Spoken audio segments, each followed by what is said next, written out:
e não sei se tem mais alguém para chegar. E aí a gente começa, ok? Obrigado.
Bom, vamos começar então.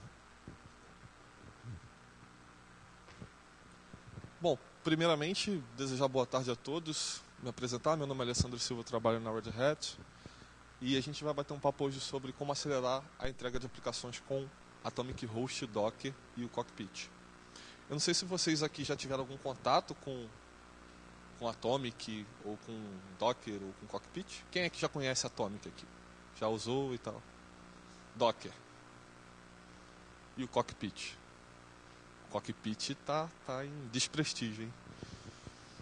Bom, eu queria só dar alguns avisos antes de iniciar. O pessoal da organização pediu para vocês avaliarem depois a apresentação no Macadu. A apresentação eu vou disponibilizar também em PDF. E depois da palestra eu tenho uns brindes aqui para sortear.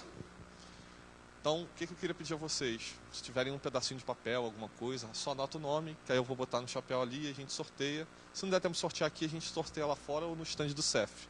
Ok? Fechado?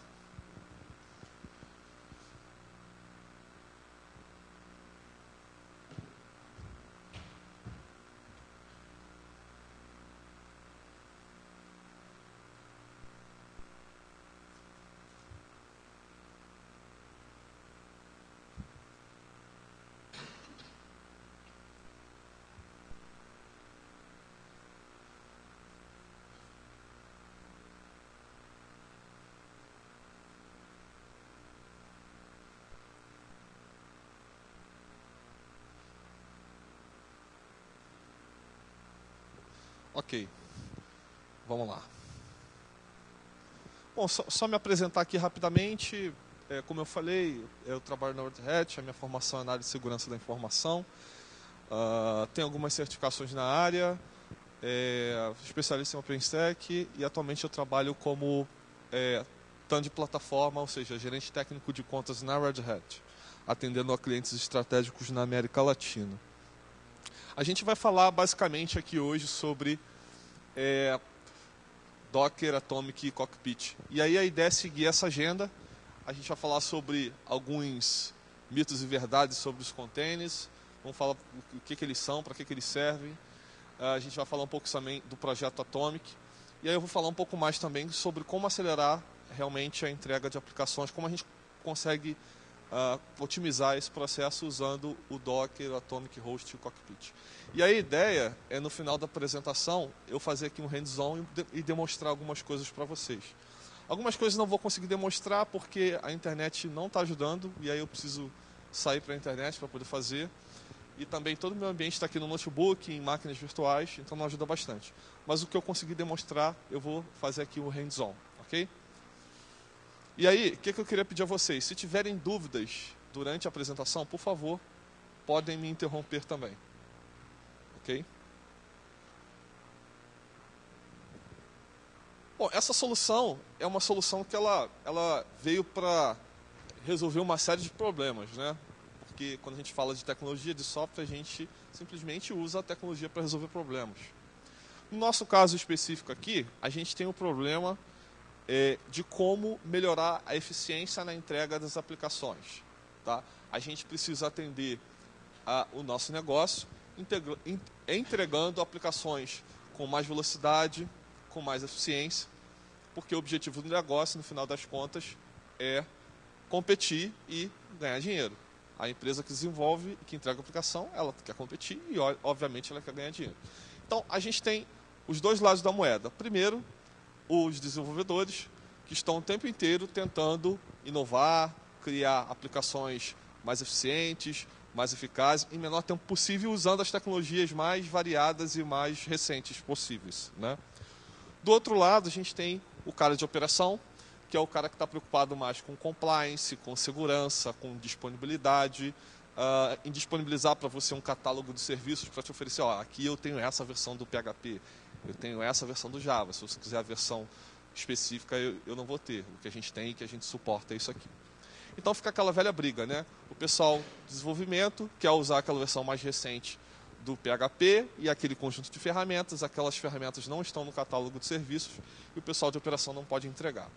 Isso prejudica, obviamente, o nosso negócio, porque o desenvolvedor não consegue entregar, bota a culpa na operação, e a operação bota a culpa no desenvolvedor. Aí fica aquele velho atrito entre os desenvolvedores, a linha de negócio, ninguém se entende, e aí a gente tem um problema aí, que a gente não consegue entregar aquilo que a gente se propõe.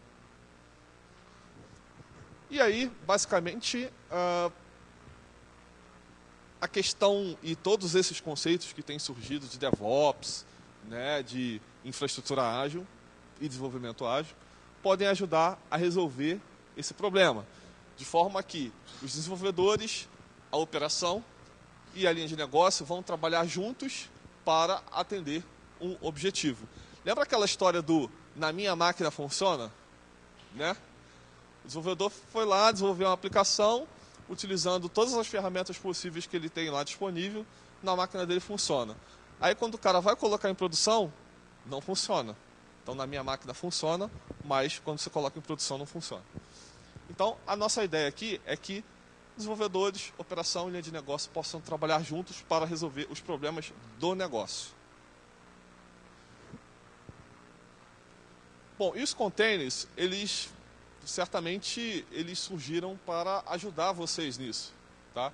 É claro que assim, quando a gente fala de container, parece que é uma coisa nova, né? Container é uma coisa bem antiga, o conceito de container já existe faz tempo. O fato é que o Docker ajudou um pouco a facilitar as coisas, né? O Docker facilitou as coisas, não só para a operação, mas para os desenvolvedores. Você já tinha o conceito, por exemplo, quem é de infra sabe, lembra da jaula chroot, né? Que você usa para isolar um serviço de DNS, por exemplo, por questões de segurança? É um conceito de enjaulamento que tem a ver com container. Você já tinha há muito tempo o conceito de namespaces dentro do kernel Linux. Isso sempre existiu há bastante tempo. Né? Isolar processos, isolar memória, isolar, enfim, uma série de coisas.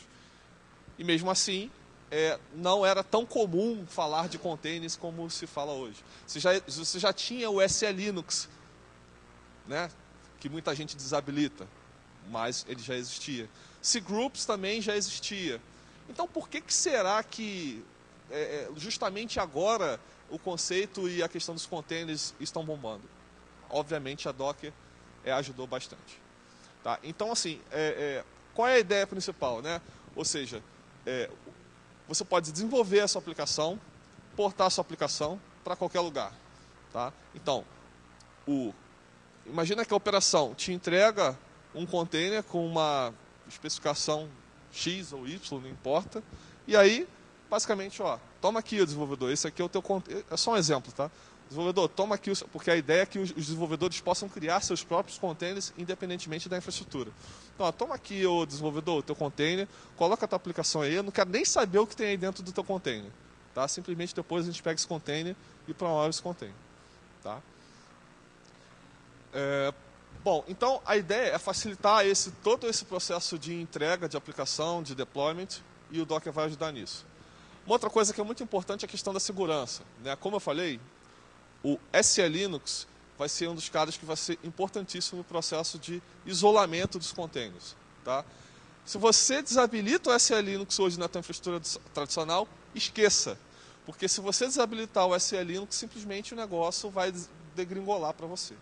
Tá? O SE-Linux é que vai fazer com que um usuário, por exemplo, de um container, não consiga acessar um container do outro coleguinha. Tá? Então, se o teu desenvolvedor tem lá um container e o outro desenvolvedor tem outro container, se você tem o SE Linux está fazendo com que esses containers estejam isolados. O cgroups vai te ajudar no seguinte: imagina que você tem que entregar recursos para determinados containers.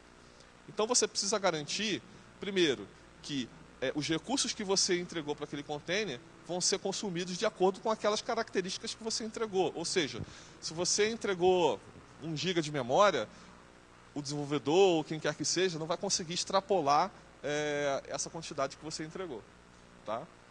É uma maneira também de isolar os recursos. Os kernel namespaces, imagina que você tem processos, tá, específicos dos seus containers, que você não quer que esses processos sejam visualizados por outros containers. Quando você coloca um container em execução, os processos relacionados àqueles containers estão isolados de todos os outros processos, tanto do sistema operacional host quanto dos outros containers. Tá? Isso também funciona para memória e para pilha de rede. Então, quando você levanta um container, você tem lá uma interface de rede específica do container, que não é enxergada pelos outros containers. Os namespaces ajudam a isolar esses recursos. Rede, processos, memória, enfim. E a figura do Docker. O Docker não foi a Red Hat que criou esse negócio, isso pertence à Docker Inc., que é um projeto open source, e nós incluímos o Docker nos nossos produtos, tanto no Red Hat Enterprise Linux, no Fedora e no Atomic Host. Então basicamente, a solução seria, a gente tem a figura ali do nosso servidor, o host OS, né, que é o nosso sistema operacional, e aí a figura do container, onde eu tenho a minha aplicação e todas as bibliotecas que são dependências para essa aplicação rodar. Eu vou falar um pouco mais sobre essa diferença entre a containerização e o ambiente de infraestrutura tradicional.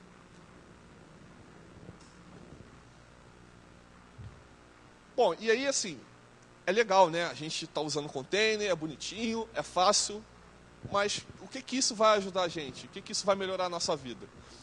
Primeira coisa é que a gente vai conseguir entregar as aplicações de maneira mais rápida e mais eficiente.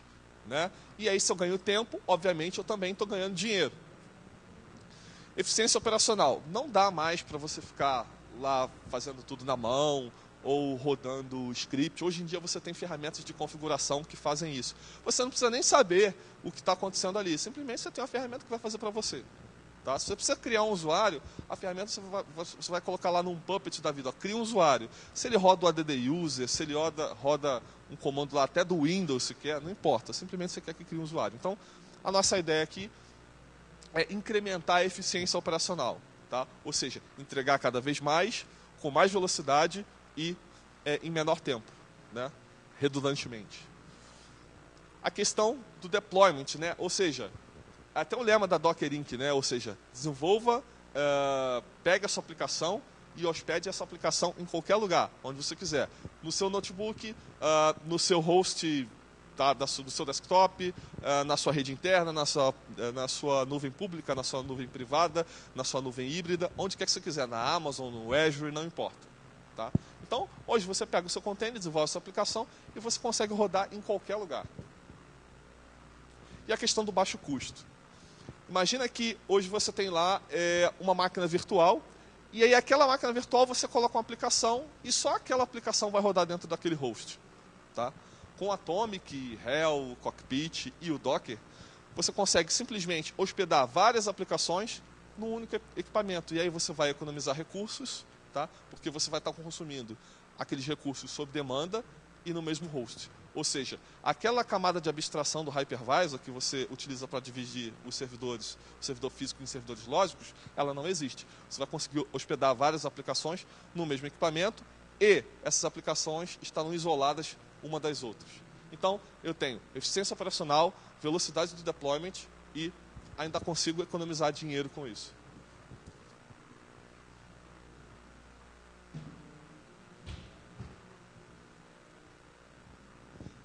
E aí, alguns mitos, né, e verdades sobre os containers. Muita gente fala que container é uma coisa nova, já provei para vocês que não é. Né? O conceito de container é um conceito já antigo. Tá? O Docker simplesmente é que facilitou as coisas. Outra coisa que o pessoal fala também que container é igual a virtualização. Definitivamente não é. Alguns defendem que o container é uma virtualização do ponto de vista do sistema operacional. Tá? Algumas pessoas discordam. Uma outra coisa é que dizem que o SO é que roda o container. Na verdade, o SO ele tem um papel importante nesse processo, mas quem faz todo o trabalho aí é o Docker Engine. Né? Então é um conjunto de coisas, como eu falei para vocês. A gente tem o processo de isolamento, a gente tem os recursos do sistema operacional. Sim, ele é responsável por ajudar nisso, mas quem faz todo o trabalho é o Docker Engine. Uma outra coisa é sobre a portabilidade dos containers, né? Ou seja, a forma que você tem de desenvolver o seu container vale para qualquer lugar. Legal, isso sim é possível, mas lembrando que você tem algumas dependências que você tem que levar junto. Tá? E você tem que ter suportabilidade para onde você vai levar o seu container. Hoje em dia, a maioria dos provedores de nuvem, como Amazon, Azure, já tem suporte à containerização. Uma outra coisa sobre a segurança, importante, né? Muita gente fala que containers ainda não estão prontos para produção ou que containers não são seguros. Vocês façam uma rápida pesquisa no Google, vocês vão ver que diversas empresas, não só no Brasil, mas no exterior, já estão usando containers, sim, em produção, e sim, eles podem ser seguros. É claro que essa segurança ela também depende muito da operação, né, de utilizar as melhores práticas, enfim. E, por exemplo, não pegar uma imagem qualquer lá no Docker Hub, né, e simplesmente colocar na tua infraestrutura e você não sabe, não tem a menor ideia do que aquela imagem está fazendo. Tá? Então você tem que ter certos cuidados. Tá? Então, assim, os containers são prontos para produção? Sim, eles podem sim ser prontos para produção, eles podem ser seguros, mas você tem que tomar alguns cuidados básicos, né? E aí, o que tem de diferente, né, entre a infraestrutura tradicional e os containers? Vejam que na infraestrutura tradicional, a gente tem o hardware e o host OS, né, no caso ali o sistema operacional, com diversas bibliotecas e diversas aplicações também que podem rodar.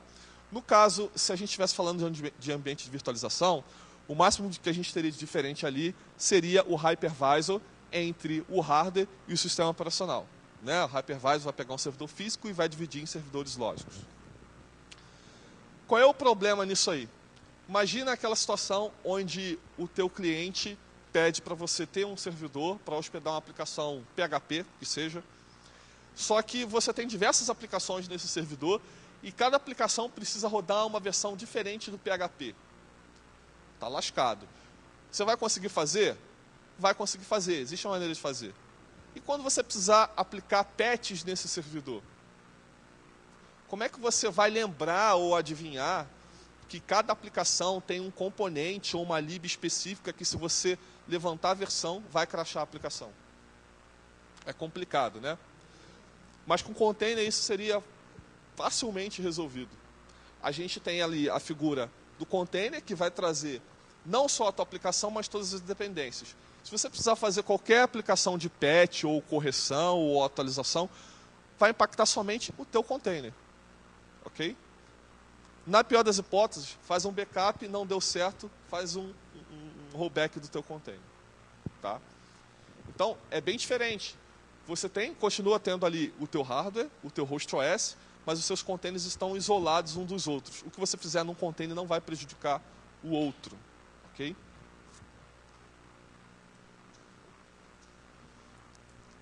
E sobre padrões abertos, né? Uma das nossas preocupações é a questão de segurança, como eu tenho reafirmado aqui. O isolamento dos containers Linux, eles só são possíveis, no caso do Docker especificamente, por conta do cgroups, do SE Linux e todos os recursos que eu já falei. Tá? Um outro esforço bem interessante que tem sido feito é em relação à padronização. Né? Lançaram recentemente uma fundação, acho que é a Open Container Organization, não lembro agora, que visa padronizar o formato dos containers, de modo que o mesmo container que você tem num lugar, você tem em outro, e o formato seja idêntico, e isso vai facilitar a adoção. Tá? Outra coisa é a figura do Kubernetes, que foi um projeto open source desenvolvido pela Google, tá, para a parte de orquestração e clusterização de containers, que a gente incluiu no Atomic Host também. tá? Mas é um produto da Google e é open source, está disponível, tá? Para todo mundo usar. E a questão dos registries, tá? O que é o registry aí nesse caso? É aquele repositório onde a gente vai estar guardando, a grosso modo, tá? Um repositório onde a gente vai estar guardando os nossos containers, tá? E aí, o repositório mais famoso, vocês devem conhecer, que é o Docker Hub, tá? A Red Hat tem o próprio repositório com os containers que são auditados, certificados, tá? Mas você tem a opção de utilizar os containers do Docker Hub. A única atenção é sempre checar a integridade desses containers, porque isso já foi comprovado, inclusive, que boa parte dos containers que estão dentro do Docker Hub tem algum tipo de vulnerabilidade. Tá? Então, essa atenção que a gente tem que ter em relação à segurança.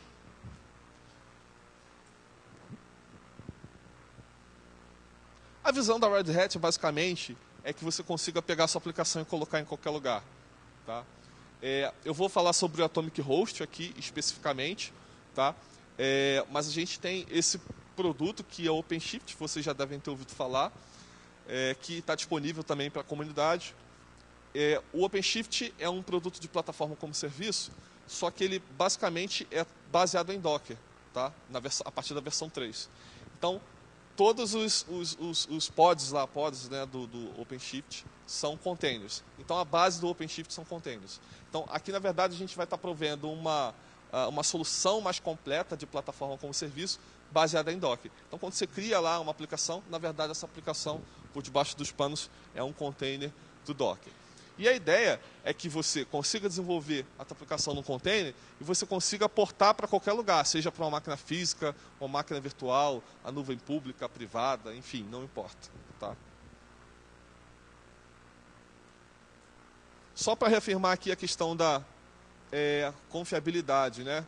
Imagina, tem uma imagem lá no Docker Hub, você não sabe quem criou, qual é o propósito daquela imagem, se aquela imagem tem alguma vulnerabilidade, se ela tem um malware escondido naquela imagem. Então, o que a gente recomenda é que você sempre cheque a origem e a integridade dessas imagens para evitar problemas futuros.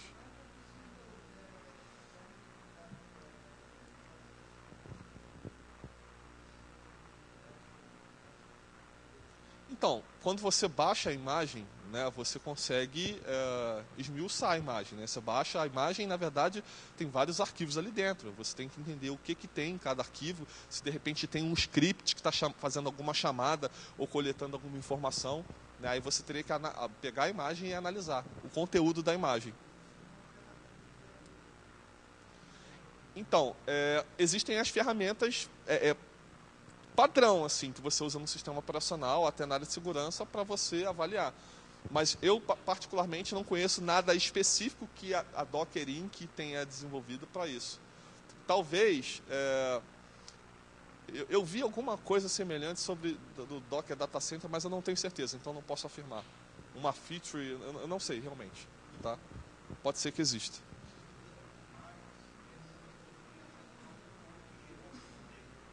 Isso.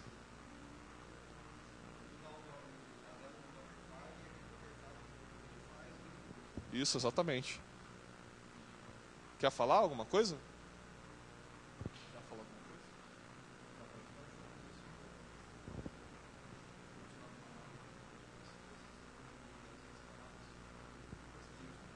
coisa? Nessa nova versão do Docker Hub?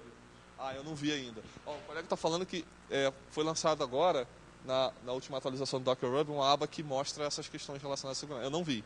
Definitivamente não vi ainda. Mas é bom que aí a gente já dá uma olhada. Então, como eu estava falando, a questão das vulnerabilidades, né? 36% das imagens oficiais do Docker Hub contém algum tipo de vulnerabilidade classificada como alta, o que é ruim porque a gente fica, de alguma forma, entregue e meio que vulnerável.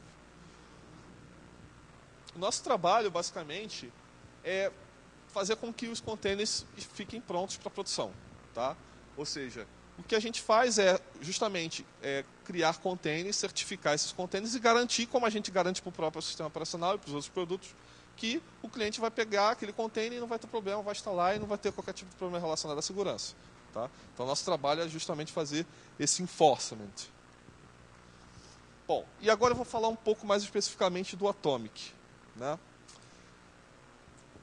O Atomic foi um projeto que ele foi, se você entrar lá, o projectatomic.io, está disponível na comunidade. A Red Hat queria criar um produto que fosse específico para rodar containers, tá?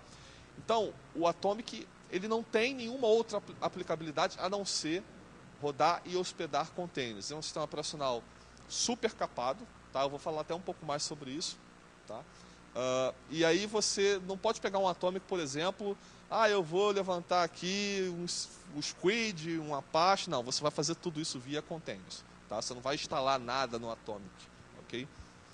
Então, a nossa ideia é que fosse um ambiente assim, bem capado, né? bem enxuto, tá? A ideia é que a manutenção desse sistema fosse fácil, e aí a gente utiliza um conceito de infraestrutura como código, tá? Para fazer as atualizações, enfim, manter todo o ciclo de vida do produto, tá? E a parte de orquestração, onde a gente usa lá, você pode usar o Compose ou o Kubernetes para isso, sem problema algum.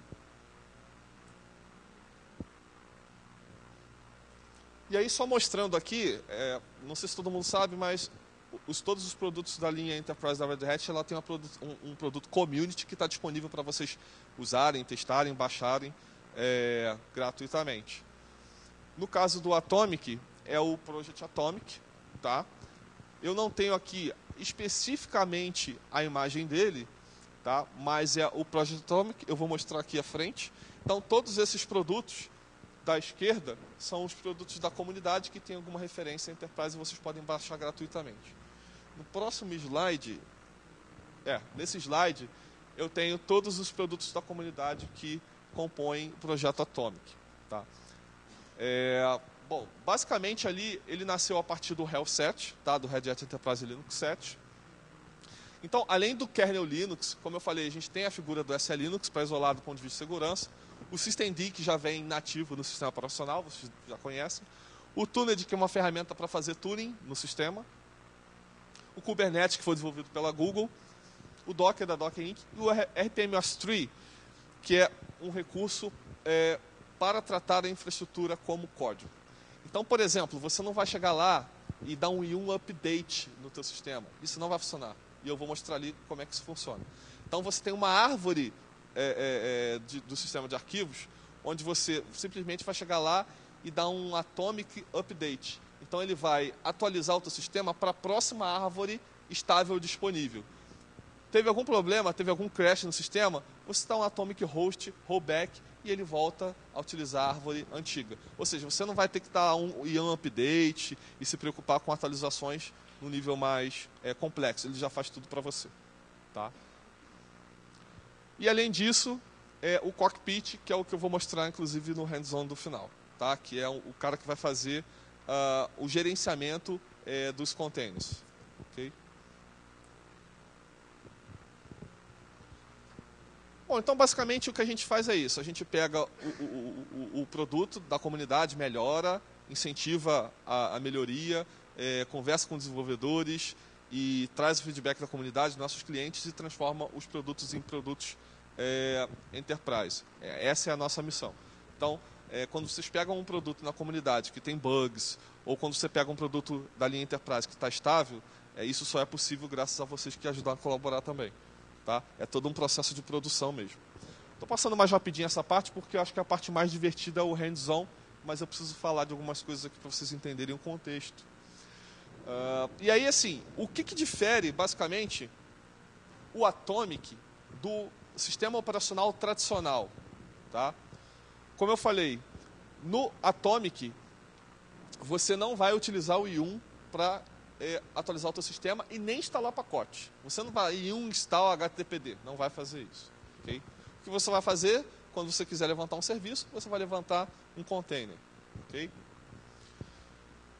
Bom, o etc e o var, eles também não estão disponíveis para você escrever nesses caras. Tá?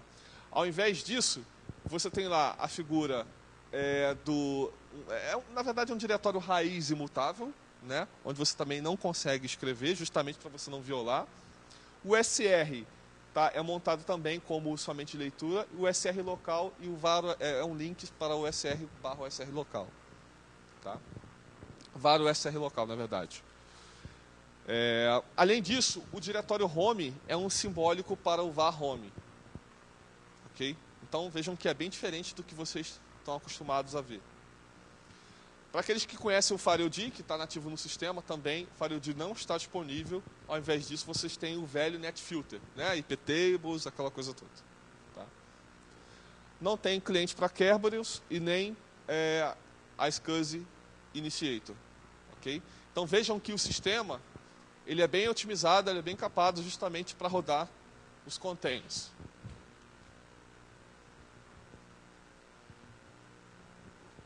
Bom, além disso, a gente tem a figura das imagens, né? Então, tudo no Docker é uma imagem. Então, você tem lá as imagens que estão disponíveis no repositório. Então, você pode usar aquela imagem que está lá ou desenvolver a sua própria imagem. Você pode pegar essa imagem e hospedar no repositório dentro de casa, dentro da tua infraestrutura, ou pode usar o nosso repositório, ou pode usar o repositório da Docker Inc. Tá? No nosso caso ali, a gente tem o repositório Resist.access.redhat, e tem o Docker Ruby, que eu já tinha falado anteriormente. Tá? Então, tudo no Docker é uma imagem. Eu vou tentar mostrar aqui rapidinho depois como é que é mais ou menos o processo de construção de uma imagem, só que eu não vou conseguir fazer algumas coisas, porque, como eu falei, eu estou sem internet de qualidade. Opa! Sobre a instalação é bem simples, é como qualquer outro ambiente. Ele só não vai deixar você selecionar, tem uma parte que você seleciona os pacotes diferentes que você quer instalar no sistema. Isso não tem, até porque, como eu falei, o objetivo é ser um sistema capado. Então, deu boot com a mídia, ou com a ISO, ou com o Keiko2, você instala tranquilamente e rapidamente o sistema. Tá? Não tem muito mistério, não. E aí, essa aqui é a parte que eu acho que é uma das partes mais interessantes quando a gente está falando de container. Imagina que você tem uma aplicação e essa aplicação ela tem uma biblioteca específica que requer que você tenha um HEL 6 ou um Fedora ou um Debian ou um SUSE, não importa. Então imagina que você tem que rodar aquele container e você tem alguns pré-requisitos que no teu sistema físico ou virtual, onde o teu container está hospedado, você não consegue atender esse pré-requisito. Olha, fácil isso. Você pega a sua aplicação e coloca num container com a versão do sistema profissional e com a biblioteca que você precisa, com as dependências, e coloca lá dentro do teu sistema que vai hospedar esse container. Tá? Então aquela história, eu preciso hospedar uma aplicação, só que a lib que eu preciso, eu estou com o HEL 7, e a lib que eu preciso para essa aplicação, ela não está disponível no HEL 7. Não tem problema, está resolvido. Você pega, joga dentro do container com o HEL 6 e hospeda dentro do HEL 7. Acabou. Ok?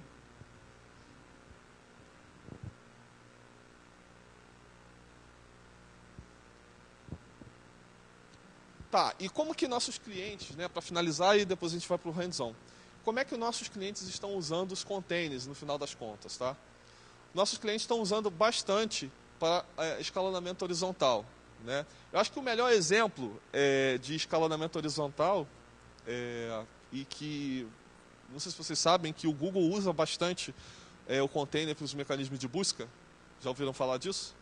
Então, os nossos clientes estão usando bastante também, nesse caso aí, para escalonamento horizontal da infraestrutura. Ou seja, você lá está trabalhando com uma infraestrutura disponível lá com tantos containers, e aí precisa de algo mais de recurso, você vai lá e adiciona mais containers. Mas também tem clientes que estão trabalhando para fazer o que eu estou dizendo aqui na palestra, que é melhorar a entrega de aplicações. Então, assim, existem diversas maneiras, diversas metodologias, diversas formas de usar containers para ajudar o negócio de vocês. Aí vai da criatividade de cada um. Mas, em geral, está sendo usado bastante para melhorar a entrega de aplicações. É claro que tem alguns clientes que ainda usam, infelizmente, em pleno século XXI, Delphi, né? COBOL da vida, né? Quando eu tinha 15 anos, falaram que COBOL ia acabar, né? Eu estava no ensino médio técnico, o professor falou assim, a gente está ensinando COBOL para vocês, mas não se preocupa não, que daqui a uns 2 anos isso vai acabar. Né? Se passaram mais de 20 e eu continuo vendo sistemas rodando em COBOL e empresas contratando profissionais COBOL a R$20 mil. Né? Então, assim, Tem muita coisa legada, que às vezes a gente ainda tem dificuldade de portar para containers, mas a gente já consegue fazer bastante coisa.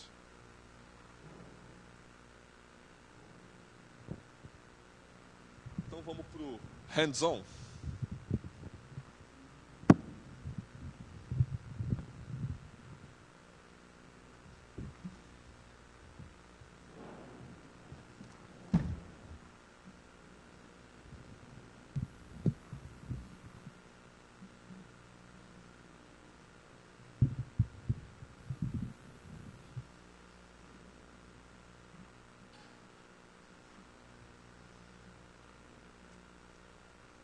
Bom, vocês estão me ouvindo bem aí?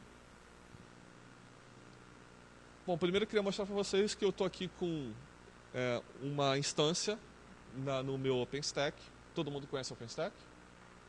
Então, o OpenStack, para quem não conhece, é um produto de infraestrutura como serviço, onde a Red Hat tem uma versão dele, né, específica, mas é um projeto que foi desenvolvido pela NASA e pela Hackspace para nuvem privada, pública, enfim, mas para prover infraestrutura como serviço. Então eu tenho aqui uma instância chamada Fedora Atomic 01, que eu estou rodando a versão 24 do Fedora. Ops! Muito obrigado por avisar.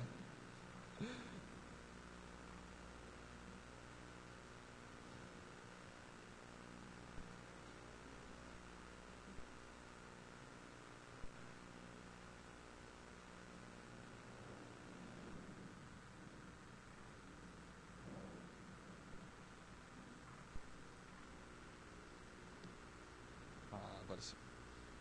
Então, eu estou aqui com a carinha do OpenStack, com essa instância aqui, ok? Já iniciei a instância para facilitar, eu estou rodando aqui um Fedora Atomic 24, ok? Com esse IP. Então, eu basicamente só vou acessar esse cara, na verdade eu já até acessei para facilitar. Eu estou logado nesse cara aqui. Então, ó, vamos começar aqui.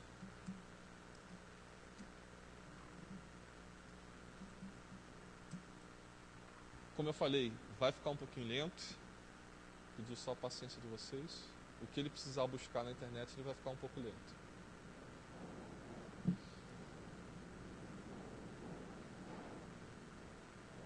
Então, basicamente aqui, eu vou pegar o status da árvore.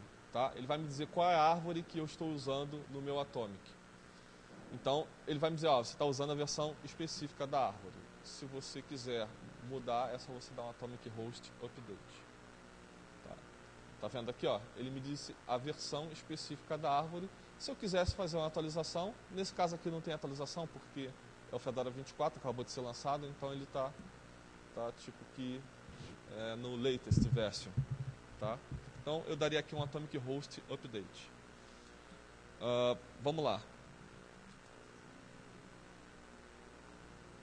Tem sim. Melhorou?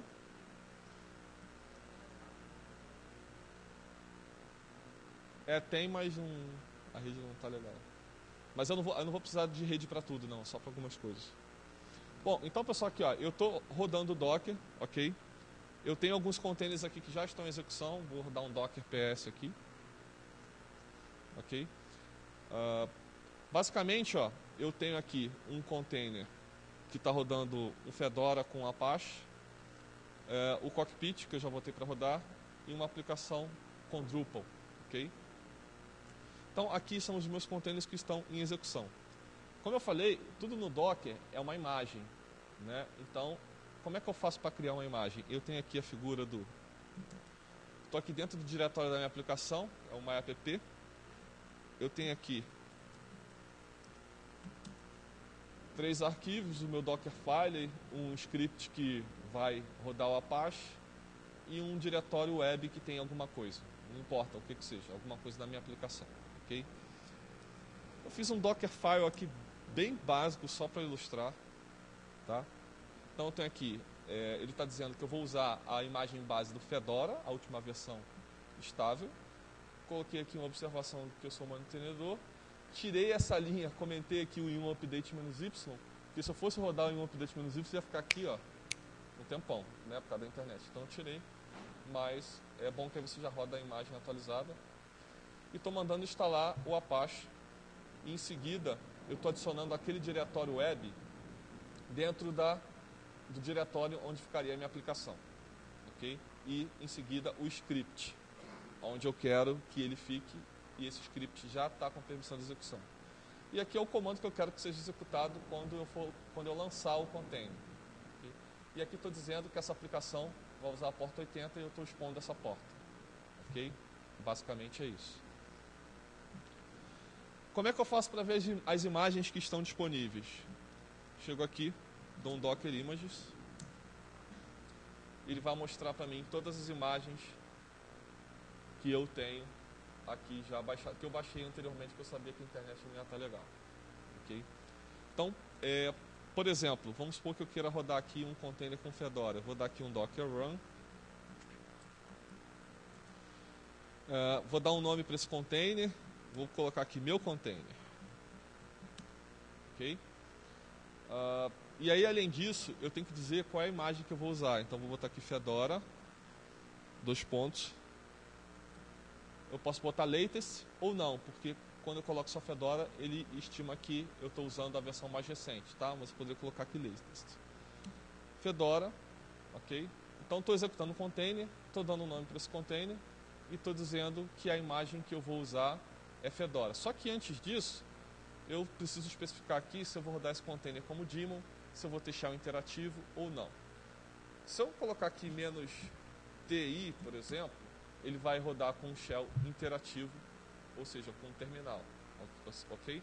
Então, quando eu der um enter, o que ele vai fazer? Opa, fiz alguma coisa errada.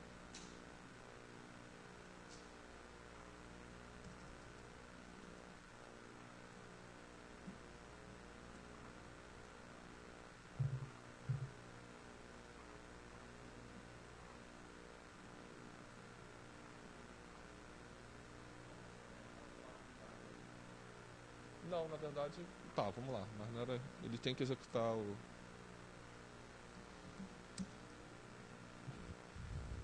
Se bem que essa imagem do Fedora aqui, pode ser que ela não esteja com extensão pra...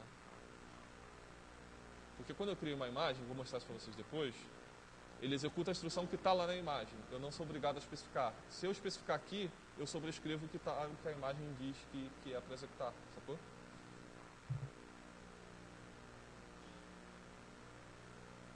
Mas tudo bem, como é só para ilustrar, não tem problema. Bom, ele executou o container e o container está rodando, ok? Ah, não tem PS, tá? Ele vem capado, se eu quiser PS eu tenho que instalar. Então, eu estou aqui dentro do container, vou mostrar aqui para vocês.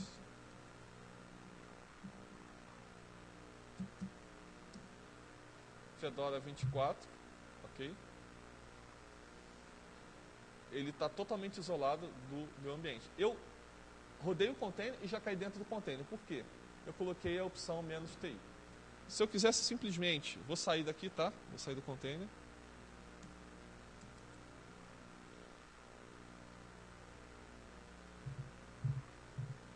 Quando eu sair e der um docker ps, esse container não vai estar mais rodando, ok? Porque eu encerrei quando eu saí desse container. O que eu poderia fazer aqui é rodar esse container como daemon. Então eu vou simplesmente... Tem que botar outro nome. Não sou obrigado a especificar um nome, mas eu prefiro especificar por questões de... só para saber o que eu estou fazendo. Então, especifiquei o nome para o container, rodei ele como daemon. O container está rodando. O que eu vou fazer agora? Eu vou chegar aqui e vou dar um docker ps.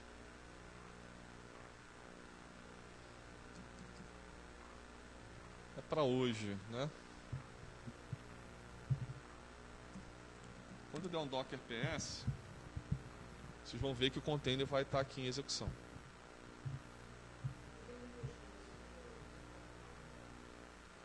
Eu não posso ter 2 containers com o mesmo nome.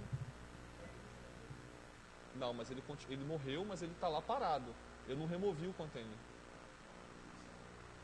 O "-a" ele vai mostrar... se eu colocar o docker ps "-a", ele vai mostrar inclusive os containers que estão parados. Tá? Mas eu ainda ia chegar lá. Ok? Já ainda ia mostrar isso para vocês. Então, vejam aí que aqui eu tenho o container, ok? Que está rodando como daemon, beleza? Como nosso amigo falou, tem o Docker ps-a, que vai mostrar todos os containers, inclusive os containers que estão parados, ok? Tranquilo até aí? Bom, vamos supor que vocês queiram... Deixa eu pegar aqui de novo.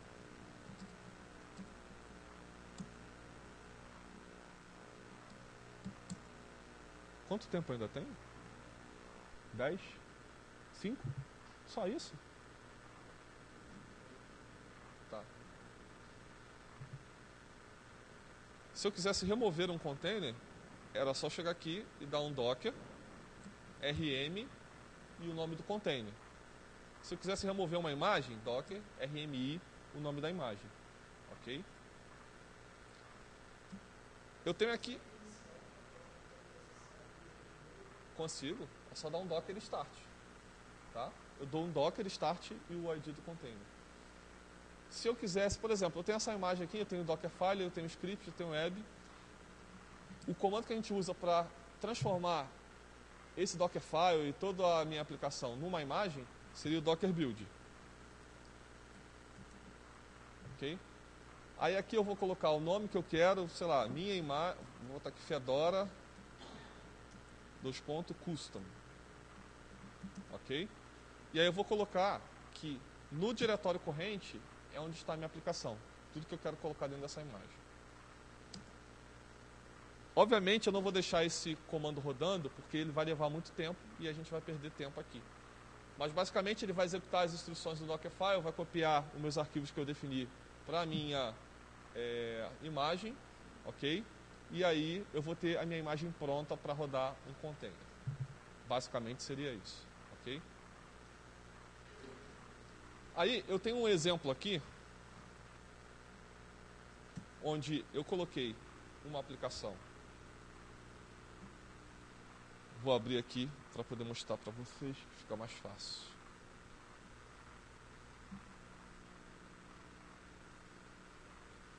Esse exemplo aqui, vocês estão enxergando aí? Um exemplo de como a gente poderia criar uma aplicação em Drupal, tá? Utilizando containers. Basicamente aqui eu crio um container que vai ter o meu banco de dados, tá? Com o usuário e senha do banco que eu quero. E aí, em seguida, eu rodo um outro comando para o container que vai ter a minha aplicação, que vai rodar na porta 8080. Tá? A minha aplicação ela precisa rodar numa porta 8080. Internamente, no container, vai rodar na porta 80. Só que no host, ela roda na 8080. Okay? E aí, quando eu rodo esse comando, estou fazendo isso até para ganhar tempo.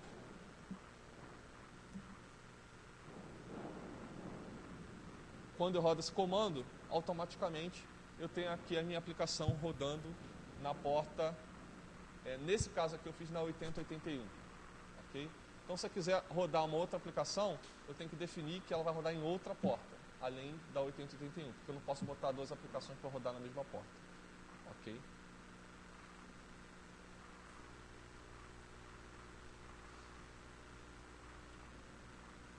No caso específico aqui da aplicação web, por exemplo, eu tenho aqui um container, vamos supor que eu rodei aquele Docker Build. Eu tenho uma imagem aqui que se chama Fedora HTTPD. Vamos supor que eu gerei essa imagem com aquele Docker Build. E eu quero gerar uma aplicação web para rodar usando esse container. Docker Run.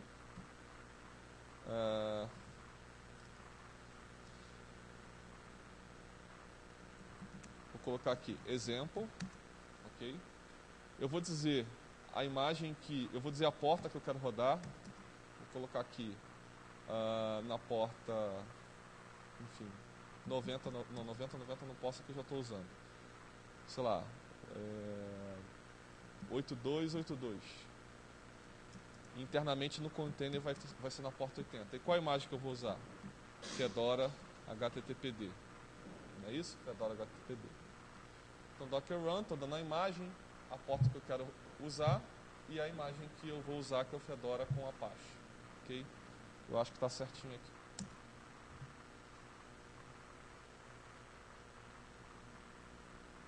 Tudo indica que daria certo, né?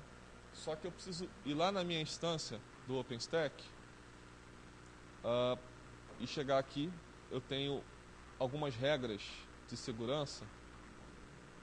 Ops.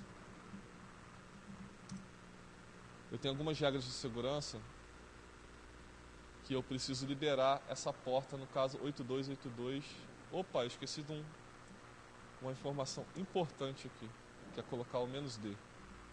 Mas enfim, eu vou aqui no Security Group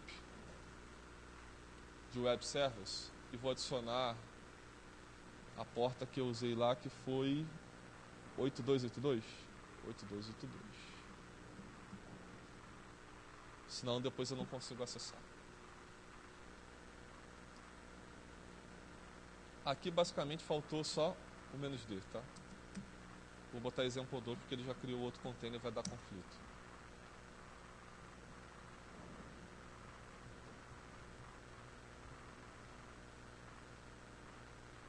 Enquanto ele cria aqui, eu vou mostrando para vocês o Cockpit. Bom, o Cockpit é uma aplicação, um container que você roda aqui dentro do Atomic. Você dá Atomic, quantos? 2 minutos? Tá. Que você roda aqui dentro do Atomic e aí você dá um Atomic Host, sei lá, Atomic para você instalar, né, Docker Start, ou Atomic Host Start ou container. E aí você tem essa aplicação aqui, onde você tem todos os seus containers rodando. Então aqui você pode startar o container, parar o container com um clique de mouse, tá? Você não precisa ficar usando aqueles comandos lá. Okay? E aí aqui você tem informações sobre como é que está o monitoramento do teu ambiente de CPU, memória, disco, rede. Como é que estão os teus serviços. Vai demorar um pouco para mostrar, porque não está muito performático. Mas ele mostra aqui o status dos serviços. Ele vai mostrar alguma coisa sobre logs, redes e algumas ferramentas. Eu posso, inclusive, chegar aqui no terminal, vamos ver se ele vai abrir, está demorando muito. Eu posso acessar um container diretamente aqui no terminal. Okay? Deixa eu ver se já criou. Já criou o container. Se eu rodar aqui no Docker PS, ele já vai estar rodando na 8282, aqui. Está rodando. Então, como é que eu acesso essa aplicação que eu acabei de rodar, um Apache dentro do Fedora? Eu vou chegar aqui, vou pegar qual é o IP da minha instância.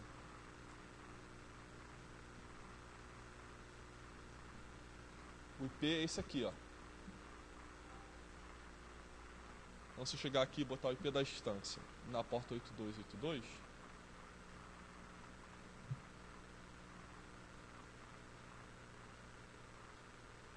se eu coloquei 8282 certinho lá, tem que funcionar.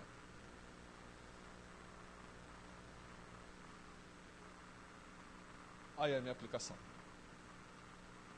Isso foi uma aplicação que eu criei dentro do Apache com aquele Dockerfile e estou rodando essa aplicação na porta 8282. Ok? Aqui está demorando um pouco para aparecer, então vou mostrar aqui a parte de containers. Então aqui eu tenho as imagens, tá vendo? Então, se eu chegar aqui, eu tenho essa imagem do Fedora e eu der um start nessa imagem, aqui eu dou o nome para o container, eu dou o comando que eu quero executar, eu posso definir